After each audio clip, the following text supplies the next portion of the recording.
ଆଗକୁ ଆସୁଛି ଚିତା ଲାଗି ଅମାବାସ୍ୟା। ଘରେ ଚିତଉ ପିଠା ହବାଟା ନିଶ୍ଚୟ। ମୁଁ ଆଜି ଆପଣଙ୍କୁ ଚିତଉ ପିଠା ଗୋଟେ ନୂଆ ପ୍ରକାରର ବନେଇବି। ଭିଡ଼ିଓକୁ ଲାଷ୍ଟ ପର୍ଯ୍ୟନ୍ତ ଦେଖିବେ। ଆଉ ଭଲ ଲାଗିଲେ ଲାଇକ୍ କରିବେ, ସେୟାର କରିବେ, ଚ୍ୟାନେଲରେ ନୂଆ ଥିଲେ ସବସ୍କ୍ରାଇବ୍ କରିନେବେ। ନମସ୍କାର ଦର୍ଶକ ବନ୍ଧୁ, ମୋ ଚ୍ୟାନେଲକୁ ଅନେକ ଅନେକ ସ୍ୱାଗତ। ତ ମୁଁ ପ୍ରଥମେ ନେଇଛି ଅଧା କପ୍ ମାଣ୍ଡିଆର ଚୂନା। ଯଦି ଆପଣଙ୍କ ପାଖରେ ମାଣ୍ଡିଆ ଚୂନା ନାହିଁ, ଗୋଟା ମାଣ୍ଡିଆକୁ ତାକୁ ଆପଣ ଟିକେ ଭଲସେ ଧୋଇକି ଗ୍ରାଇଣ୍ଡ କରିନେବେ ଆଉ ଟିକେ ଚଲେଇଦେବେ। ଆଉ ତା ସହିତ ମୁଁ ନେଇଛି ଅଧା କପ୍ ନେଇଥିଲି ମାଣ୍ଡିଆ ଚୂନା, ତାର ଅଧା ମାନେ 1/4 କପ୍ ନେଇଛି ସୁଜି।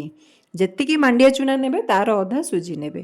ଆଉ ଏଥିରେ ଦହି ସେଇ ହାଫ୍ କପ୍, ମାନେ ମାଣ୍ଡିଆ ଚୂନା ଯେତିକି ଦହି ଆପଣଙ୍କର ସେତିକି। ଏସବୁକୁ ଟିକେ ଭଲସେ ଆପଣ ଆଗେ ମିଶାଇ ଦେବେ। ତାପରେ ସେଇ କପ୍ରେ ମାନେ ଅଧା କପ୍ ଆଉ ପାଣି ଦେବେ। ଦେଖନ୍ତୁ ଏବେ ଭଲସେ ମିଶିଗଲା। ଏମିତି ତାକୁ ଭଲସେ ଘାଣ୍ଟି ଦେବେ। ଆଉ ବର୍ତ୍ତମାନ ତାକୁ ରେଷ୍ଟ ପାଇଁ କଭର ଦେଇକି 10ରୁ 15 ମିନିଟ୍ ଭଳିଆ ଆପଣ ଛାଡ଼ିଦେବେ। 15 ମିନିଟ୍ ପରେ ଦେଖିବେ ସୁଜିଟା ଟିକେ ଫୁଲି ଯାଇଛି। ତ ବର୍ତ୍ତମାନ ବାଟରଟା ଟିକେ ଆମର ଗାଢ଼ା ହେଇଯାଇଛି। ଏଥିରେ ମୁଁ ଆଉ ଅଧା କପ୍ ନଡ଼ିଆ ଗ୍ରେଟ୍ କରିକି ନଡ଼ିଆ ପକାଇଛି। ନଡ଼ିଆଟା ଅପସନାଲ୍, ଯଦି ଆପଣଙ୍କ ପାଖରେ ଅଛି ପକାଇବେ, ନହେଲେ ସ୍କିପ୍ କରିପାରିବେ। କିନ୍ତୁ ପକାଇଲେ ତା ଟେଷ୍ଟଟା ଟିକେ ଭଲ ଆସେ।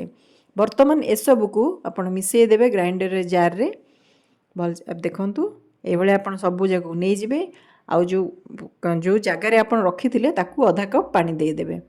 ମାନେ ଟୋଟାଲ୍ ଆପଣଙ୍କର 1 କପ୍ ପାଣି ଲାଗିଲାଣି। ତା ସହିତ ଦହି ଅଧା କପ୍। ମୁଁ ଡିଟେଲ୍ସଟା କେତେ କ'ଣ ଇନଗ୍ରେଡ଼ିଏଣ୍ଟ କ'ଣ ଲାଗୁଛି ସବୁକିଛି ମୁଁ ଆପଣଙ୍କୁ ଡେସ୍କ୍ରିପସନ୍ ବକ୍ସରେ ଦେଇଦେଇଛି, ଆପଣ ଚେକ୍ କରିନେବେ। ଆଉ ଏଇଟାକୁ କଭର୍ ଦେଇକି ଆପଣ ଟିକେ ଗ୍ରାଇଣ୍ଡ କରିନେବେ। ଆଉ ଦେଖନ୍ତୁ ବ୍ୟାଟରଟା ଆପଣଙ୍କର ଏଇଭଳିଆ ଏମିତି ହେବ, ପୁରା ପାଣିଆ। ଆଉ ଆ ସହିତ ବର୍ତ୍ତମାନ ଆପଣ ସ୍ୱାଦ ଅନୁସାରେ କିଛି ଲୁଣ ଦେବେ। ଆଉ ଏଥିରେ ଯେଉଁ ଖାଇବା ଚାମଚ ଅଛି ସେଇଥିରେ ଆପଣ 2 ଚାମଚ ଭଳିଆ ଜାଗେରୀ ପାଉଡ଼ର ପକାଇବେ। ମାନେ ଗୁଡ଼ର ଯେଉଁ ପାଉଡ଼ରଟା ଆସୁଛି ସେଇଟା ପକାଇବେ, ନହେଲେ ଏଇ ନର୍ମାଲ୍ ଗୁଡ଼ ଯଦି ଆପଣଙ୍କ ପାଖରେ ଅଛି ତାକୁ ପକାଇବେ। ଆଉ ଯେହେତୁ ଆମେ ଇନଷ୍ଟାଣ୍ଟ ବନାଉଛେ ସେଥିପାଇଁ ମୁଁ ଟିକେ ଖାଇବା ସୋଡ଼ା ନେଇଛି, ମାନେ ଯେଉଁଟା ଆପଣଙ୍କର ପକୁଡ଼ିରେ ଏକା ପଡ଼େ। ସେଇଥିରେ ଆପଣ 1 ପିଞ୍ଚ ଭଳିଆ ଏମିତି ପକାଇଦେବେ। ସେଇଟା ମୁଁ କାହିଁକି ପକାଇଲି କହୁଛି ଆଗକୁ। ତ ବର୍ତ୍ତମାନ ଆମେ ପ୍ୟାନ୍ ଗରମ କରିକି ସେଥିରେ ହାଲକା ଟିକେ ଘିଅ ଗ୍ରୀସ୍ କରିବା। ଆପଣ ତେଲ ଅପେକ୍ଷା ଘିଅରେ ବନେଇବେ, ତା'ର ଟେଷ୍ଟ ବହୁତ ହି ବଢ଼ିଆ ଆସେ। ଏଇଟା ବର୍ତ୍ତମାନ ବ୍ୟାଟରକୁ ଏମିତି ପକାଇଦେବେ। ଦେଖନ୍ତୁ ଏଇଭଳିଆ। ଆଉ ଆକୁ ଆପଣ ଏମିତି ଖୋଲାରେ ଛାଡ଼ିବେନି, ଆକୁ କଭର୍ ଦେଇଦେବେ। କଭର୍ ଦେଇକି 2ରୁ 3 ମିନିଟ୍ ଭଳିଆ ରଖିବେ।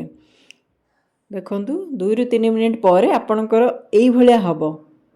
ମାନେ ଏମିତି ଫୁଟ୍ ଫୁଟ୍ ଭଳିଆ କଣା କଣା ହେବ। ଯଦି ଆପଣ ସୋଡ଼ା ଦେଉଛନ୍ତି ତ, ଯଦି ଆପଣ ସୋଡ଼ାକୁ ସ୍କିପ୍ କରିବାକୁ ଚାହୁଁଛନ୍ତି ତାହେଲେ ଆପଣ ଚୁଡ଼ା ନେଇଯିବେ। ଚୁଡ଼ା ଟିକେ ଭିଜେଇକି ସେ ଗ୍ରାଇଣ୍ଡିଙ୍ଗ ଟାଇମ୍ରେ ଆପଣ ଗ୍ରାଇଣ୍ଡରରେ ପକାଇଦେବେ। ଦେଖନ୍ତୁ ଏଇଭଳିଆ ଆପଣଙ୍କର ଚିତଉ ପିଠାଟା ବନିବ।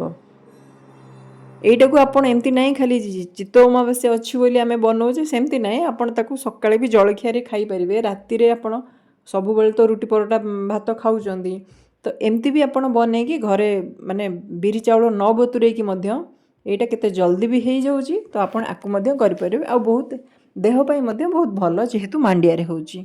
ତ ଦେଖନ୍ତୁ ଏଇଭଳିଆ ହେବ ଉପରଟା। ମୁଁ ଆଉ ଗୋଟେ ଆପଣଙ୍କୁ ଦେଖାଉଛି।